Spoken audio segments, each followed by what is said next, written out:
आखिर तुमने वही किया जो हम नहीं चाहते थे। आज तक एक बात मेरी समझ में नहीं आई, आखिर आप चाहते क्या? क्या आप ये चाहते हैं कि एक के बाद एक की मौत होती रहे और हम चुपचाप देखते रहें? पहले डॉक्टर गुप्ता की मौत हो गई, फिर अली मारा गया, आज इस प्रलयनाथ के पिल्ले ने मुझ पर गोली चलाई। ये देखिए, अगर मैंने बुलेट प्रूफ जैकेट नहीं पहनी होती तो मरने वालों की लिस्ट में मेरा भी नाम जुड़ जाता। लेकिन इसने तुम पर गोली क्यों चलाई? क्योंकि मैंने इसे मजबूर किया था। इसके खिलाफ सारे सबूत मैंने पहले ही इकट्ठा कर लिए थे। सवाल था उंगलियों के निशान का, जो इस रिवॉल्वर पर मौजूद हैं। एक बात मैं दावे के साथ कह सकता हूं सर, अनीता चौधरी का कातिल और राधा टंडेल से शरीर संबंध रखने वाला यही है रसिकनाथ। डीआईजी के बेटे संजय को फंसाया है, क्योंकि वो अपने बाप के कातिल का चश्मदीद गवाह है। वागले, अब हम इसे उस अस्पताल में ले जाएंगे जहां इसके अंदर के छुपे हुए राज एक बीमारी की तरह बाहर आ जाएंगे।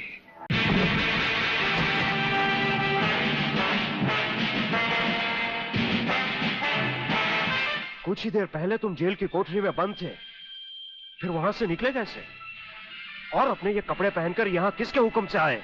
हम अपने हुक्म के खुद मालिक हैं। हम अपने हुक्म से ही अंदर आए थे और अपने हुक्म से बाहर चले जाएंगे। तुमसे अच्छी तरह मिल लेने के बाद। तुम्हें अच्छी तरह मालूम होना चाहिए कि तुम किसके सामने बैठे हो। हमें मालूम है, इसीलिए तो जूते तुम्हारे मुंह के सामने रखे हैं। तुम जैसे गद्दारों से हम नहीं, हमारे जूते ही मुंह लगाते हैं। सूर्यदेव सिंह! ब्रिगेडियर सूर्यदेव सिंह, भूल कैसे गए? हम आज भी ब्रिगेडियर हैं, कल भी ब्रिगेडियर थे। जेल में आना तो एक नाटक था तुम जैसे मुजरिम तक पहुंचने के लिए। और ये रहे तुम्हारे काम के कागज। ये हमारा रिहाई का ऑर्डर और ये है तुम्हारी गिरफ्तारी का वारंट।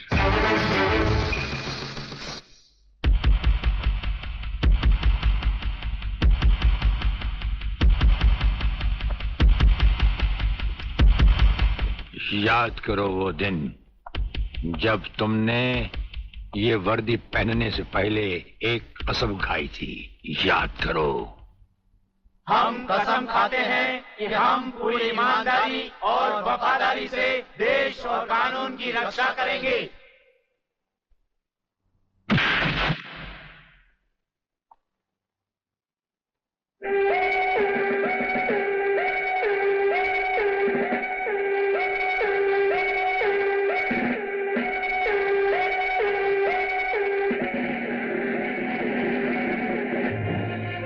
इन नंगों की बारात में ये वर्दी वाला दूल्हा नहीं जाएगा वागले।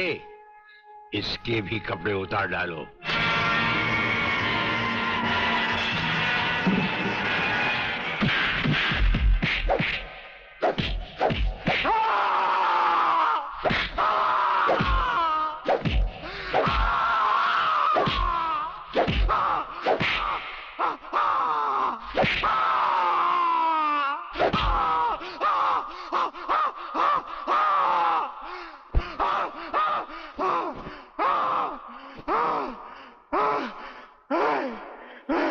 सच कह रहा हूं, मैं बेकसूर हूं।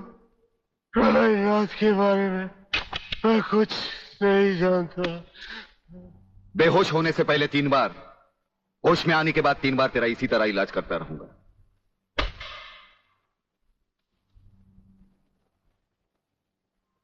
साथियों, तुम लोगों को शायद यह मालूम नहीं, ये प्राइवेट और इमरजेंसी मीटिंग मैंने क्यों बुलवाई।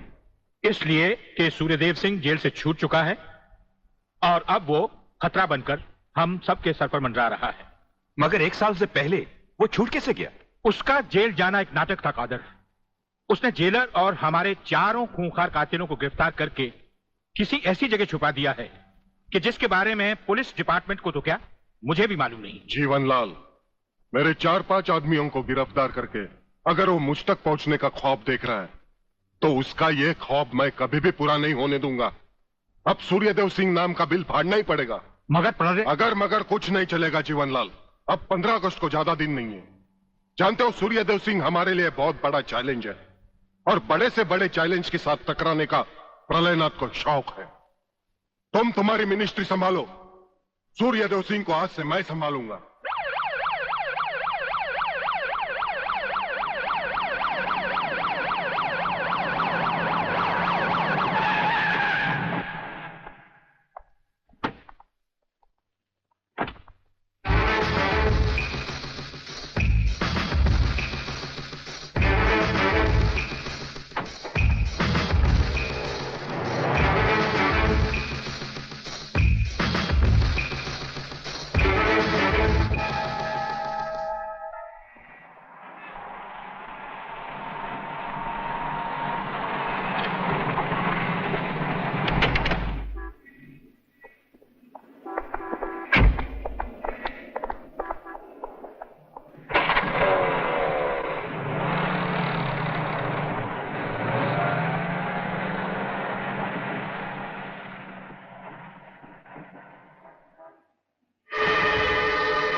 ड्राइवर, गाड़ी को फौरन किसी गटर के ढक्कन पर खड़ा करो। इसमें बम लगाया जा चुका है। Yes sir. बहादुर, काला बटन खींचो।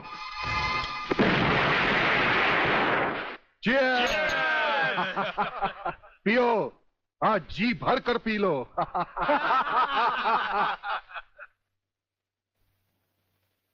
स्वामी जी, ये सुखद समाचार टीवी पर भी तो सुन ले। हाँ, ऑन करो। आज सदन के दोनों पक्षों ने इस हत्याकांड की तीव्र आलोचना की। इस हत्याकांड के षड्यंत्र के बारे में हमारी विशेष संवाददाता मोना अलवी की एक रिपोर्ट। आज दोपहर ब्रिगेडियर सूर्यदेव सिंह अपने विशेष दस्ते के साथ भोजन के लिए रवाना हुए। अचानक उन्हें अपनी कार में सिग्नल सुनाई दिया, जो कार में बॉम्ब रखे जाने का संकेत देता है। सूर्यदेव सिंह ने अपनी गाड़ी एक गटर के ढक्कन पर रुकवाई और अपने विशेष दस्ते के ब्लैक कमांडो से ये काला बटन खींचने को कहा। इससे गाड़ी के नीचे का हिस्सा साइड में खिसक गया और धमाके से पहले ही ब्रिगेडियर सूर्यदेव सिंह अपने आदमियों के साथ ही भूमिगत हो गए। तो इस तरह उन्होंने अपनी समझदारी और बहादुरी से अपनी और अपने आदमियों की जान बचाई। तो आइए आज हम ब्रिगेडियर सूर्यदेव सिंह से आपका साक्षात्कार कराएंगे।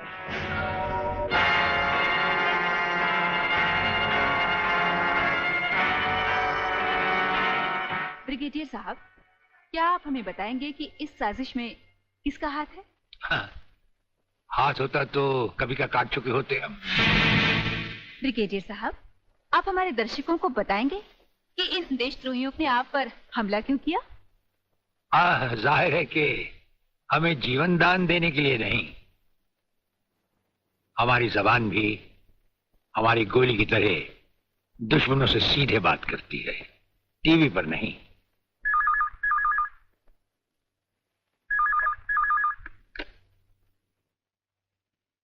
हेलो। ज्यादा आंखें फाड़ कर हमारा न्यूज देखोगे तो जल्दी अंधे हो जाओगे। ये समाचार देखने का नहीं, पैगाम सुनने का वक्त है। हेलो हेलो, तुम फोन कहां से कर रहे हो? तुम तो टीवी पर हो। हम टीवी पर भी हैं और हमारे घर पर भी। गेंडा स्वामी, ये टाइम बम का खेल हम तब से खेल रहे हैं जब तुम्हारे बाप दादा अपने बालों में खिजाब लगाते थे। याद रखना, तुमने सिर्फ एक टाइम बम फिट किया था जो हमारा बाल भी बैंका न कर सका, मगर हमने तुम्हारी मौत के लिए इतने बम तैयार कर रखे हैं जो तुम्हें तो क्या, तुम्हारे पालतू कुत्तों को भी बचने का टाइम नहीं देंगे। ब्रिगेडियर साहब, क्या आप उन देशद्रोहियों को कोई पैगाम देना चाहेंगे? पैगाम? हमारा पैगाम तो उन तक पहुंच चुका है। हम आपको यकीन दिलाते हैं कि हमें जिंदा देखकर वो अपनी टीवी तोड़ डालेंगे। अबे साले! किधर जा रहा है?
मेरे दरवाजे पे कुत्तों को भौंकने की इजाजत नहीं है। ये शेर की दहाड़ है। अगर नहीं सुनी तो आके फाड़ कर नीचे देख।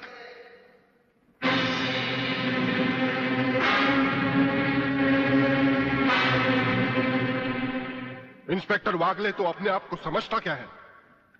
तेरे जैसे पता नहीं कितनी खाकी वर्दी वाले हमारी घर की चौकीदारी करते हैं। नौकरी करता है 1500 रुपए की और बात करता है प्रहलाद से। यही 1500 की नौकरी करने वाला एक दिन तुझे 150 का कफन पहनाएगा प्रहलाद। आज से तू उल्टी गिनती गिनना शुरू कर दे। जिस दिन भी मुझे तेरे खिलाफ एक भी सबूत मिला ना, तुझे ऐसी मौत मारूंगा कि तेरी पापी आत्मा अगले 7 जन्म तक किसी दूसरे शरीर में घुसने के पहले कांप उठेगी। अबे चुप! एक लफ्ज भी आगे बोला तो भून के रख दूंगा। तू मारेगा मुझे? है? चल चला, अब क्या सोच रहा है? चला गोली। अपनी मां का दूध पिया है तो चला गोली। इस बदन को छूने के लिए शेर का कलेजा चाहिए। तेरे जैसा बुज़दिल और नामर्द मुझ पे क्या गोली चलाएगा? चला।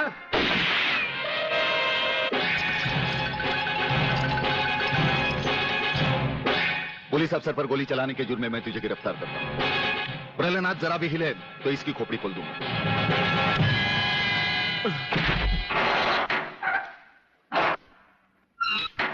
अगले मेरा बाप तुझे छोड़ेगा नहीं।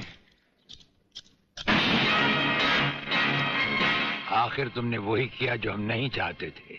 आज तक एक बात मेरी समझ में नहीं आई, आखिर आप चाहते क्या है? क्या आप ये चाहते हैं कि एक के बाद एक की मौत होती रहे और हम चुपचाप देखते रहे? पहले डॉक्टर गुप्ता की मौत हो गई, फिर अली मारा गया, आज इस प्रहलाद के पिल्ले ने मुझ पर गोली चलाई। ये देखिए, अगर मैंने बुलेट प्रूफ जैकेट नहीं पहनी होती तो मरने वालों की लिस्ट में मेरा भी नाम जुड़ जाता। लेकिन इसने तुम पर गोली क्यों चलाई? क्योंकि मैंने इसे मजबूर किया था।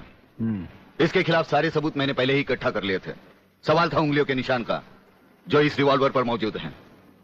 एक बात मैं दावे के साथ कह सकता हूं सर, अनीता चौधरी का कातिल और राधा टंडेल से शरीर संबंध रखने वाला यही है रसिकनाथ। डीआईजी के बेटे संजय को फंसाया है क्योंकि वो अपने बाप के कातिल का चश्मदीद गवाह है।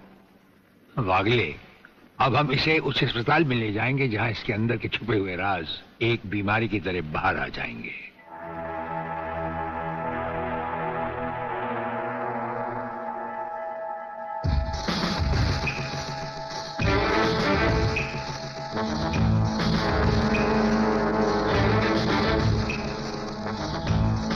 जो दुश्मन यहां बांधा गया, समझो उसकी अर्थी उठ गई। हमारा ये हथियार आग उगलता है। जो कुछ हमने पूछा, अगर उसका जवाब तुमने सच सच नहीं दिया तो ये हथियार तुम्हें जला डालेगा।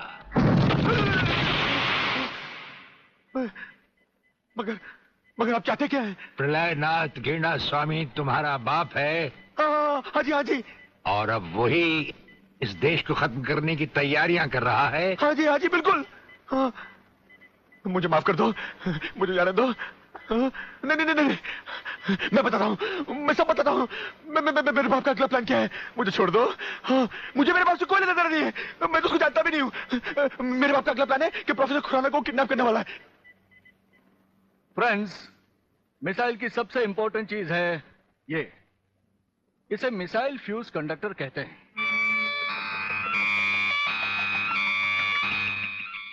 जब तक ये मिसाइल में नहीं लगेगा, मिसाइल टेक ऑफ नहीं कर सकता। वो एक मुर्दे की तरह होगा। पहले हमारे देश में मिसाइल फ्यूज कंडक्टर बनाना इतना आसान नहीं था, जो कि अब हो गया। खबरदार, कोई हिलेगा नहीं।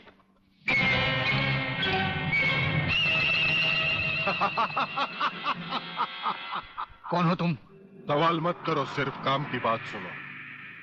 तुम्हें ये फ्यूज कंडक्टर लेके हमारे साथ चलना होगा प्रोफेसर, वरना तुम्हारे सिक्योरिटी गार्ड्स के साथ साथ हिंदुस्तान का ये रिसर्च सेंटर तुम सभी साइंटिस्टों का कब्रिस्तान बन जाएगा।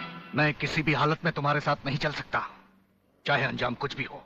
ठीक है, तो अंजाम देखो।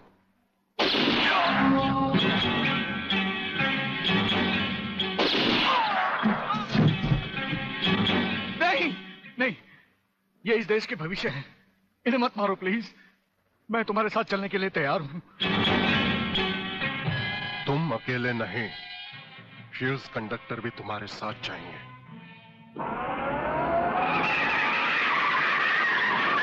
रुको डैडी, रुको।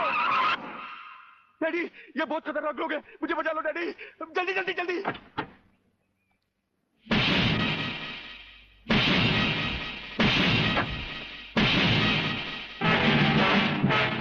प्रलयनाथ, वो रहा तुम्हारा कबूतर बेटा। और उसके गले में है जला देने वाला बम। उसका रिमोट कंट्रोल हमारे हाथ में है। अगर तुमने एक कदम भी आगे बढ़ाया तो उसे जलाकर राख कर दिया जाएगा।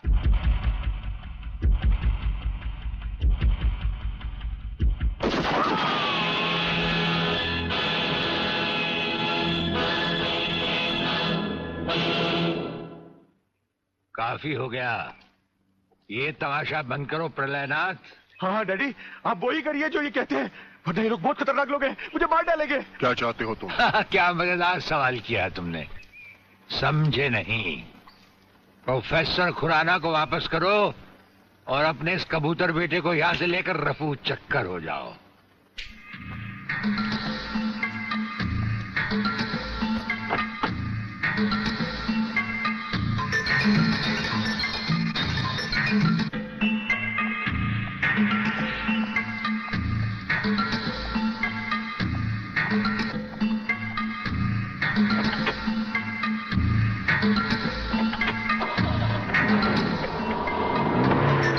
ब्रिगेडियर, वो फ्यूज कंडक्टर आप नहीं जानते? हम सब कुछ जानते हैं प्रोफेसर। उसकी गाड़ी में हमारा ट्रांसमीटर लगाया जा चुका है। वो जो कुछ भी कहेगा, जो कुछ भी करेगा, जहां कहीं भी जाएगा, उसकी हर एक मूवमेंट की खबर हमें मिलती रहेगी।